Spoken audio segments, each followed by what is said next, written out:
क्या क्रिसमस को मनाना सही है या गलत? क्रिसमस 25 दिसंबर को मनाया जाता है और यह एक पाक धार्मिक छुट्टी और दुनिया भर में सांस्कृतिक और व्यावसायिक आयोजन दोनों है। क्रिसमस एक सालाना त्योहार है जो यीशु मसीह के जन्म की याद में मनाया जाता है, जो दुनिया भर के अरबों लोगों के बीच एक बड़ा उत्सव है। 2 सहस्राब्दियों से दुनिया भर के लोग इसे परंपराओं और प्रथाओं के साथ मना रहे हैं जो धार्मिक और धर्मनिरपेक्ष दोनों हैं। मसीही क्रिसमस डे को यीशु मसीह के जन्म की सालगिरह के रूप में मनाते हैं। लोकप्रिय रीति रिवाजों में उपहारों का आदान प्रदान करना, क्रिसमस के पेड़ों को सजाना, चर्च में जाना, परिवार और दोस्तों के साथ खाना खाना और निश्चित रूप से सांता क्लॉज के आने का इंतजार शामिल है। अधिकांश मसीही चर्च क्रिसमस मनाते हैं। हम सजाते हैं, गीत गाते हैं और विशेष दुआ करते हैं। हम अपने घरों में अपने प्रियजनों के साथ दावत और उपहार देने के लिए इकट्ठा होते हैं और हम एक दूसरे को क्रिसमस की बधाई देते हुए घूमते हैं। लेकिन क्या हमारा यह सब करना सही है? क्या यह हमारे लिए सही है? यीशु के शिष्यों के रूप में इस छुट्टी को हमारे कैलेंडर पर इतना महत्वपूर्ण स्थान देना और इसे हमारे द्वारा पालन करना, या शायद क्या हमने अनजाने में ऐसे संस्कारों, प्रथाओं और प्रतीकों को स्वीकार कर लिया है जो अविश्वसनीय रूप से गैर मसीही हैं और हमारे जीवन और चर्चों में एक सच्चे ईश्वर की भक्ति के विरोध में हैं? नमस्कार दोस्तों, मैं हेब्रोन पीटर्स हूँ। मेरे YouTube चैनल क्रिश्चियन क्रॉनिकलर में आपका स्वागत है। मैं मसीही धर्म से संबंधित जानकारीपूर्ण वीडियो बनाता हूँ। अगर आप इस चैनल पर नए हैं तो लाइक और सब्सक्राइब बटन पर क्लिक करके मुझे आशीष दें। साथ ही शेयर और कमेंट करना भी न भूलें। आपके इस कदम से इस तरह के वीडियो बनाने से मेरा मनोबल बढ़ता है। आइए शुरू करते हैं हमारा जानकारीपूर्ण वीडियो। क्या क्रिसमस मनाना सही है या गलत?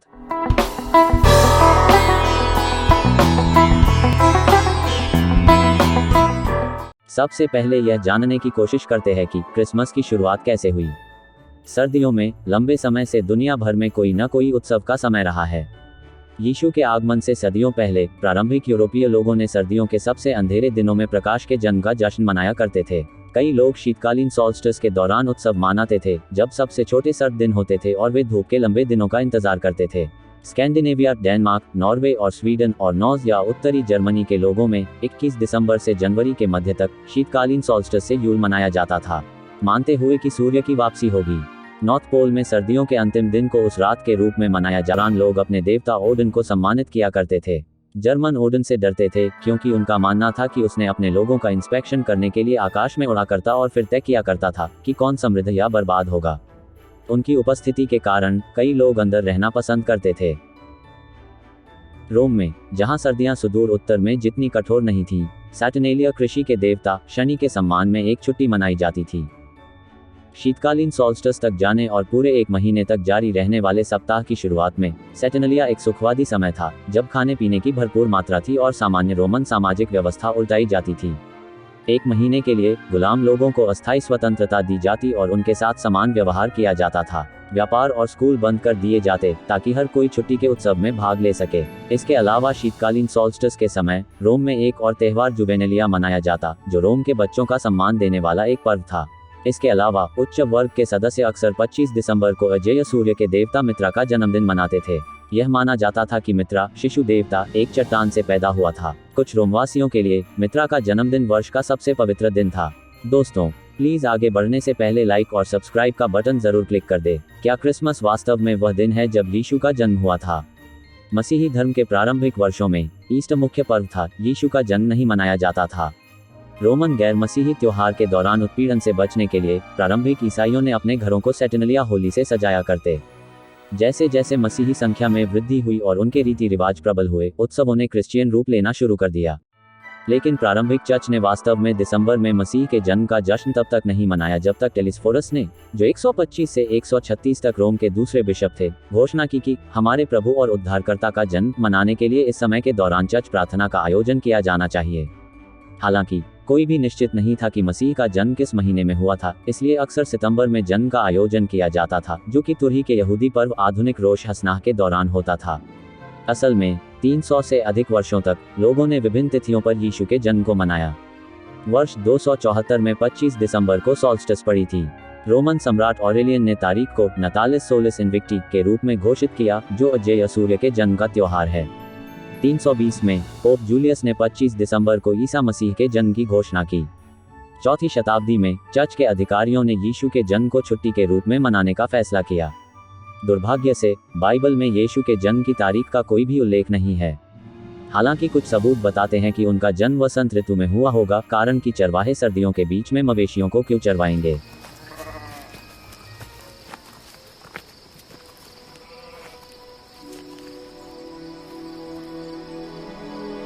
Fear not, for behold, I bring you good tidings of great joy. आमतौर पर यह माना जाता है कि चर्च ने सैटर्नेलिया पर्व की परंपराएं अपनाने और अवशोषित करने के प्रयास में इस तारीख को चुना था।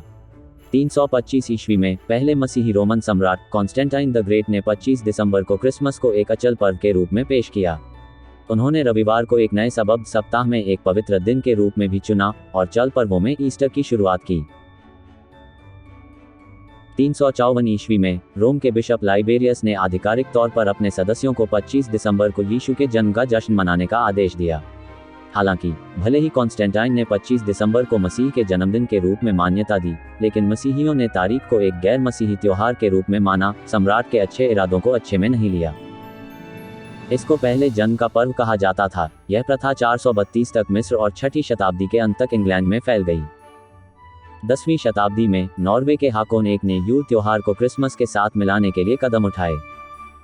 यह माना जाता है कि सैंटा क्लॉज इमेजरी नॉर्स भगवान ओडिन के यूटाइड चित्रणों का रूप है, जिनकी सफेद दाढ़ी थी और उपहार देने के लिए 8 पैरों वाले घोड़े पर आकाश में उड़ते थे। क्रिसमस को पारंपरिक विंटर सॉल्स्टिस फेस्टिवल्स त्योहारों के रूप में आयोजित करके चर्च के अगुवाओं ने क्रिसमस को लोकप्रिय रूप से गले लगाने की संभावना बढ़ा दी, लेकिन यह तय करने की क्षमता छोड़ दी कि इसे कैसे मनाया जाए।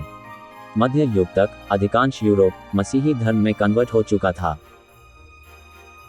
क्रिसमस पर विश्वासी पहले चर्च जाते, फिर शराब के नशे में कार्निवाल जैसे माहौल में कर्कश रूप में मानते। प्रत्येक वर्ष एक भिखारी या छात्र को कुशासन का स्वामी का ताज पहनाया जाता था और उत्सुक लोग उसकी प्रजा की भूमिका निभाते। गरीब अमीरों के घर जाते और उनके लिए सबसे अच्छे खाने पीने की मांग करते थे। यदि मालिक उनके आदेश नहीं मानते तो वे मालिक को डराते और गंदी गंदी शरारत करते। क्रिसमस वर्ष का वह समय बन गया जब उच्च वर्ग कम भाग्यशाली नागरिकों का मनोरंजन करके समाज को अपना वास्तविक या काल्पनिक कर्ज चुकाते थे। विक्टोरियन युग से पहले क्रिसमस मुख्य रूप से रोमन कैथोलिक, एंग्लिकन और लूथरन संप्रदायों के मसीहों द्वारा मनाया जाने वाला एक धार्मिक अवकाश था। इसका महत्व एपिफेनी और ईस्टर के सामने दूसरे दर्जे का माना जाता था। दूसरी ओर प्यूरिटन लोगों ने प्यूरिटन नेतृत्व के दौरान क्रिसमस के मसीही पर्व का विरोध किया, जब इंग्लैंड में एक प्यूरिटन संसद का शासन था। प्यूरिटन्स ने उन सभी पर्वों को हटाने की मांग की जिन्हें वे गैर बाइबल के रूप में देखते थे, उन सभी पर्वों सहित जो एंग्लिकन चर्च द्वारा स्थापित किए थे, जिन्हें मसीही अभ्यास में लेते थे। 1647 में प्यूरिटन के नेतृत्व वाली अंग्रेजी संसद ने क्रिसमस के पर्व पर प्रतिबंध लगा दिया, इसे उपवास के दिन में बदल दिया और इसे बाइबल से न मेल खाता हुआ एक पोप का त्योहार और बेकार और अनैतिक व्यवहार का पर्व माना। चार्ल्स द्वितीय ने दोबारा सिंहासन पर विराजमान होने पर क्रिसमस को दोबारा शुरू किया। मसीह का पर्व या क्रिसमस का विचार जर्मनी में उत्पन्न हुआ था, लेकिन महारानी विक्टोरिया और प्रिंस एल्बर्ट, जिन्होंने इसे दुनिया के बाकी हिस्सों और उनके उपनिवेशों में फैलाया। इस आयोजन का उद्देश्य क्रिसमस की पूर्व संध्या पर 25 दिसंबर से एक दिन पहले पूरे परिवार को एंजॉय करना था। कुछ समय पहले तक क्रिसमस ईसाइयों के बीच सार्वभौमिक मान्यता प्राप्त करने में विफल रहा। क्रिसमस, जैसा कि हम जानते हैं कि यह 19वीं शताब्दी में ही व्यापक रूप से लोकप्रिय हो गया, जब व्यापारिक कंपनियों ने क्रिसमस से संबंधित उत्पाद जैसे ग्रीटिंग कार्ड, सजावट, क्रिसमस ट्री आदि बनाना और अपने उत्पादों का विज्ञापन करना शुरू कर दिया। अब सवाल उठता है, तो हम क्या करें? क्या हमें क्रिसमस मनाना चाहिए? हम इस पर 2 अलग अलग स्थितियों को इवैल्यूएट करते हैं, एक जो क्रिसमस को वर्ष का सबसे अद्भुत समय के रूप में देखता है और दूसरा जो इसे गैर मसीही के रूप में देखता है। चाहे हम सहमत हो या असहमत, बाइबल के आधार पर नैतिक रूप से एक दूसरे को चुनौती देने से पहले हमें रोमियो 14 में पौलुस की सलाह पर ध्यान देना चाहिए, जहां वह उन विश्वासियों को निर्देश देता है जो संभावित कोई मुद्दों पर असहमत हैं, एक दूसरे के साथ प्रेमपूर्वक रहना सिखाता है। रोमियो 14:5-6 के अनुसार, और फिर कोई किसी एक दिन को सब दिनों से श्रेष्ठ मानता है और दूसरा उसे सब दिनों के बराबर मानता है, तो हर किसी को पूरी तरह अपनी बुद्धि की बात माननी चाहिए। जो किसी विशेष दिन को मानता है वह उसे यहोवा को आदर देने के लिए ही मानता है। वह इफिसियों 4:3 में भी कहता है, वह शांति जो तुम्हें आपस में बांधती है, उससे उत्पन्न आत्मा की एकता को बनाए रखने के लिए हर प्रकार का यत्न करते रहो। चर्च एक ऐसा स्थान होना चाहिए जहां विवादास्पद विषयों पर दृढ़ विश्वास रखने वाले लोगों को उन लोगों के साथ संगति करने में सक्षम होना चाहिए जो नहीं करते हैं, या यहां तक कि जो अन्यथा आश्वस्त हैं। इसका अर्थ है एक दूसरे पर निर्णय करने में धीमा होना और उन लोगों के प्रति संवेदनशील होना जो विश्वास में कमजोर हैं। हमारी आशा वही है जो पौलुस की है, जिसे हम रोमियो 15:5-6 में पाते हैं, और समूचे धीरज और बढ़ावे का स्रोत परमेश्वर तुम्हें वरदान दे कि तुम लोग एक दूसरे के साथ यीशु मसीह के उदाहरण पर चलते हुए आपस में मिलजुल कर रहो। दुनिया भर के मसीही संस्कृति में बहुत विविधता है। जैसा कि बाइबल में कोई भी परंपराएं नहीं लिखी हैं, ईसाइयों ने अपने इलाके या देश की प्राचीन परंपरा को अपनाया। यदि यह क्षेत्र कभी यूरोप का उपनिवेश था, तो क्रिसमस परंपरा स्थानीय और पश्चिमी दोनों का मिश्रण होता है।